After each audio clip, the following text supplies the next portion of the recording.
నమస్తే, welcome to BCN news. నా పేరు మానస. ముందుగా ముఖ్యాంశాలు. ఉగాది నుంచి 50% గ్రీన్ కవర్ ప్రాజెక్ట్ అమలుకు డిప్యూటీ సీఎం పవన్ ఆదేశం.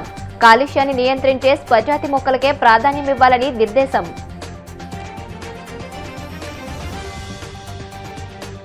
అధికార పార్టీ తీరు బ్రాండ్ ఇమేజ్ తో కాకుండా దావోస్ కి బ్యాండ్ మేళంతో పర్యటనకు వెళ్లినట్లుంది. విమర్శలు గుప్పించిన మాజీ మంత్రి గుడివాడ అమర్నాథ్. తిరుమల శ్రీవారిని దర్శించుకున్న అనగనగా ఒక రాజు చిత్ర బృందం. ఆలయ మర్యాదలతో స్వాగతం పలికిన అధికారులు.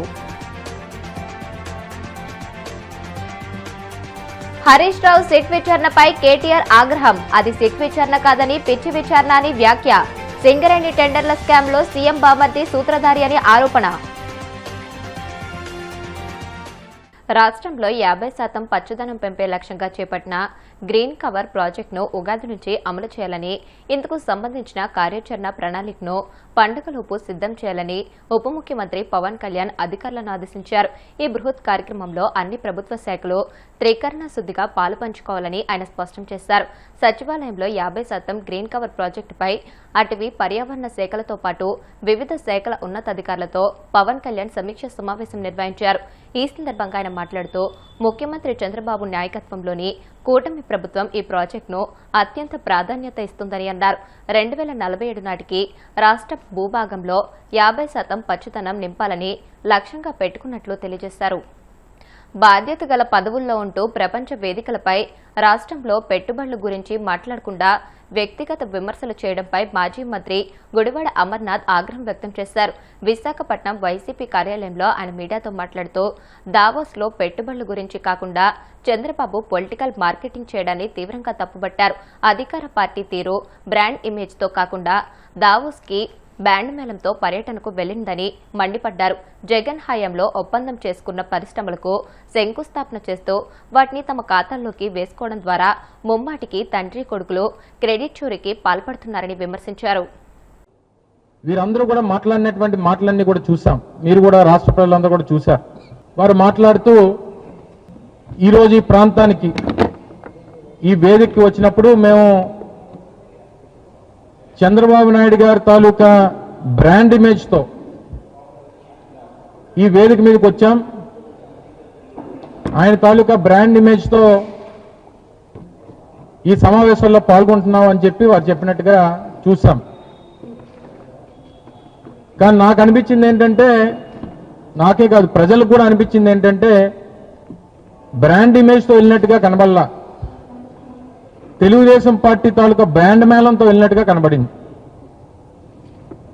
ఎందుకంటే తండ్రికి కొడుకు డప్పు కొట్టడం, కొడుక్కి తండ్రికి డప్పు కొట్టడం నిన్నంతా కూడా నిన్న జ్యూరిక్ వేదికగా తెలుగు డయాస్పోరాతో జరిగినటువంటి సమావేశంలో స్థానికంగా యూరోప్కి సంబంధించినటువంటి పెట్టుబడిదారులు ఇన్వెస్టర్స్ సంబంధించినటువంటి సమావేశంలో వారు మాట్లాడినటువంటి మాటలు చూసాం. వారి కొడుకు మాట్లాడుతూ వారి తండ్రి గురించి, నా తండ్రి ఒక యూనిక్ పీస్ అని చెప్పాడు. ఈ పీస్ ఎక్కడ దొరకదు, ప్రపంచంలోనే నా తండ్రి ఒక యూనిక్ పీస్ అని చెప్పాడు. నిజమే, వాస్తవం మాట్లాడాడు. పిల్లనిచ్చినటువంటి మామను వెన్నుపోటు పడడంలో, 4 సార్లు అధికారం ఇచ్చినటువంటి ప్రజల్ని వెన్నుపోటు పడడంలో, 16 సంవత్సరాలు ఈ రాష్ట్రానికి ముఖ్యమంత్రిగా ఉండి ఈ రాష్ట్రానికి ఏమీ చేయకుండా ఉన్నటువంటి దాంట్లో కేవలం పొలిటికల్ మార్కెటింగ్ అండ్ మేనేజ్మెంట్లో బహుశా నీ తండ్రికి మించినటువంటి వ్యక్తి ఈ ప్రపంచంలో ఎక్కడ ఉండడం, అది ఒక యూనిక్ పీస్ అనేటువంటి విషయం చాలా కరెక్ట్గా చెప్పాడు వారి అబ్బాయి.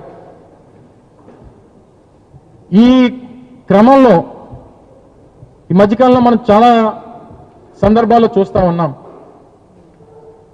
గడిచినటువంటి ఈ 2 సంవత్సరాలుగా వారు అధికారంలోకి వచ్చిన దగ్గర నుంచి జగన్మోహన్ రెడ్డి గారి హయాంలో జరిగినటువంటి కార్యక్రమాల్ని,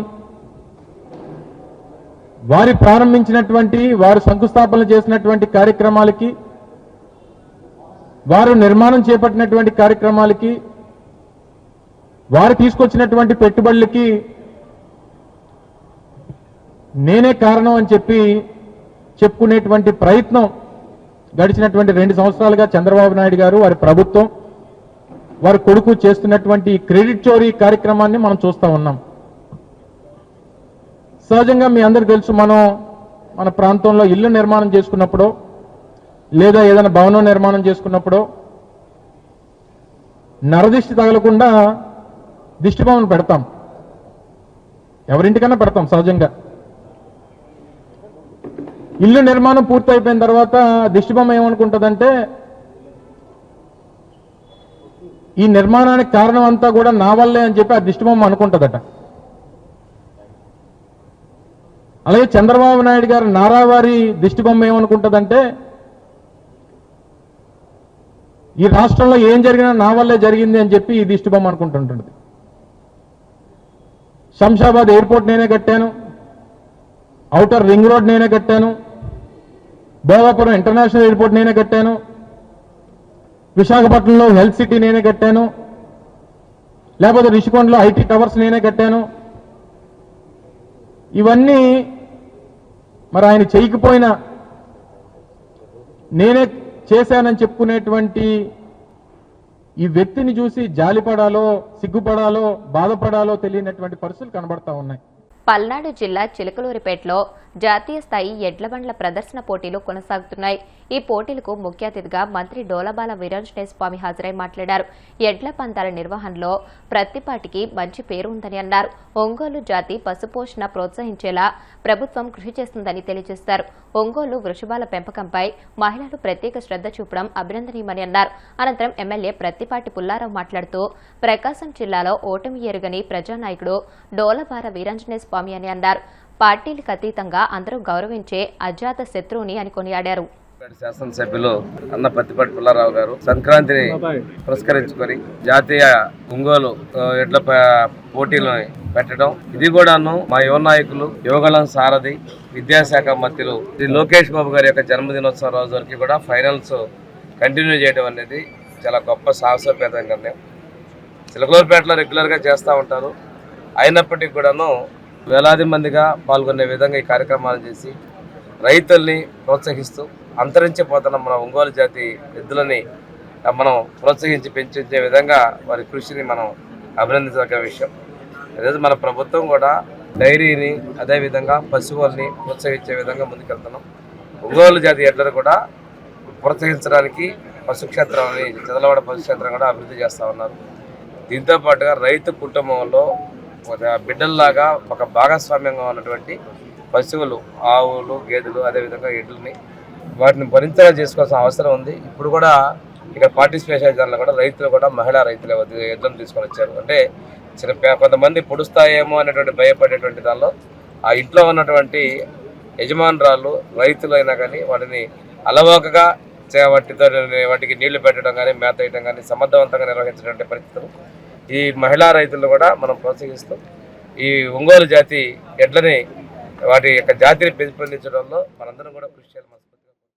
రోడ్డు ప్రమాదాలను నివారించేందుకు ప్రతి ఒక్కరూ రహదారి భద్రతా నియమాలపై అవగాహన పెంపొందించుకోవాలని కాకినాడ జిల్లా ఇన్ఛార్జ్ కలెక్టర్ అపూర్వ భరత్ పేర్కొన్నారు. 37వ జాతీయ రహదారి భద్రతా మాసోత్సవాల్లో భాగంగా కాకినాడ జిల్లా రవాణా పోలీస్ శాఖలు సంయుక్తంగా స్థానిక బానిగుడి సెంటర్ నుంచి బోట్స్ క్లబ్ వరకు నిర్వహించిన వాక్థాన్ కార్యక్రమానికి జిల్లా ఇన్ఛార్జ్ కలెక్టర్ అపూర్వ భరత్, జిల్లా ఎస్పీ బిందు మాధవ్, ఎమ్మెల్సీలు కర్రి పద్మశ్రీ, పేరాబతుల రాజశేఖరం తదితరులు ముఖ్య అతిథులుగా హాజరై జెండా ఊపి ర్యాలీని ప్రారంభించారు. ఈ కార్యక్రమంలో Kakinada SDPO Manish Devaraj Patil, AR additional SP S Srinivasarao, SP DSP KVV Satyanarayana, RDO BV Muralikrishna, Aditya విద్యా సంస్థల విద్యార్థులు, గవర్నమెంట్ ఐటీఐ కళాశాల విద్యార్థులు, మెడికవర్ ఆసుపత్రి వైద్యులు, ఇతర అధికారులు తదితరులు పాల్గొన్నారు. ప్రభుత్వ శాఖలు ఇలాంటి ప్రోగ్రామ్స్ పెట్టడమే కాకుండా ముఖ్యంగా స్టూడెంట్స్ అందరూ కూడా ఇది ఒక సామాజిక బాధ్యతగా మనం స్వీకరించాలి. ఎందుకంటే ఈరోజు రోడ్ యాక్సిడెంట్లు మనం ఎక్కువ చూస్తున్నాం. రోడ్ యాక్సిడెంట్ చాలా ఒక యాక్సిడెంట్ అవుతుందంటే ఆ యాక్సిడెంట్ అయిన వ్యక్తికి కాకుండా కుటుంబం మొత్తం రోడ్డును పడే పరిస్థితి ఉంది.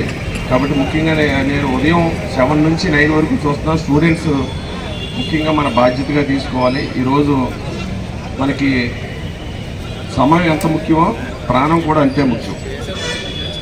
మరి ముఖ్యంగా ఈ స్పీడ్ బైక్స్, ఇప్పుడు చాలా స్పీడ్ బైక్స్ రావటం, వెహికల్స్ 4 వీల్స్ కానీ స్పీడ్ బైక్స్ రావటం, అతివేగం, అది కూడా మనకి ప్రమాదంగా మరి సమయాన్ని ఎంత తొందరగా చేరుతున్నామో అదే సమయంలో ప్రమాదం కూడా మనకి అంతే విధంగా ఉంది. కాబట్టి మనందరం ఇది ఒక సామాజిక బాధ్యతగా తీసుకుని మరి మనందరం కూడా ఎక్కడా కూడా ఏ ఇబ్బంది, ట్రాఫిక్ రూల్స్ని తప్పనిసరిగా మనం పాటించవలసిన బాధ్యత మనందరి మీద ఉందని తెలియజేసుకుంటూ మరి ఈరోజు ఈ ట్రాన్స్పోర్ట్ డిపార్ట్మెంట్ ఇంత మంచి కార్యక్రమం ఏర్పాటు చేసి అవేర్నెస్ ప్రోగ్రామ్ చేసినందుకు వారికి, ఇక్కడ విచ్చేసిన అందరికీ కూడా మరి ధన్యవాదాలు తెలుపుకుంటూ, ఆ సిగ్నల్స్ని అంటే టెక్నాలజీ అది, దాన్ని కంపల్సరీగా ఫాలో అవ్వాలి.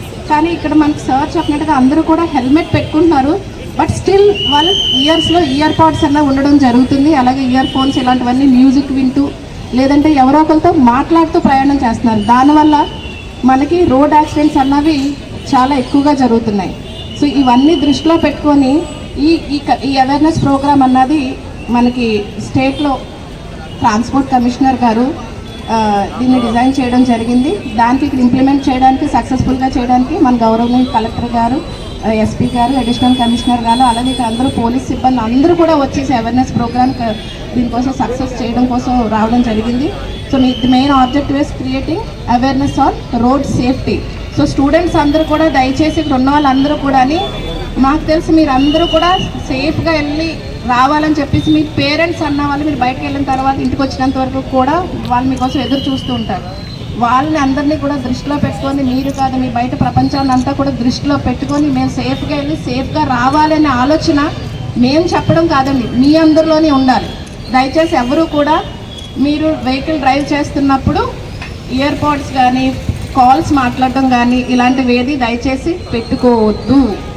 బికాస్ మీరు అనుకుంటారు మీ పోతే మీ ఒక్క ప్రాణం కాదండి, కుటుంబం కూడా సేఫ్టీ మెజర్స్ అన్నీ పాటించి, నేనే కాదు నా సొసైటీ అంతా కూడా నాతో నడుస్తుంది. రోడ్డు మీద ప్రయాణించదని ఒక్కళ్ళే కాదు, అందరూ ప్రయాణిస్తున్నారు. ఎన్నో జీవితాలు ముడిపడి ఉన్నాయని దృష్టిలో పెట్టుకొని రోడ్ అండ్ సేఫ్టీ మెజర్స్ పాటించండి.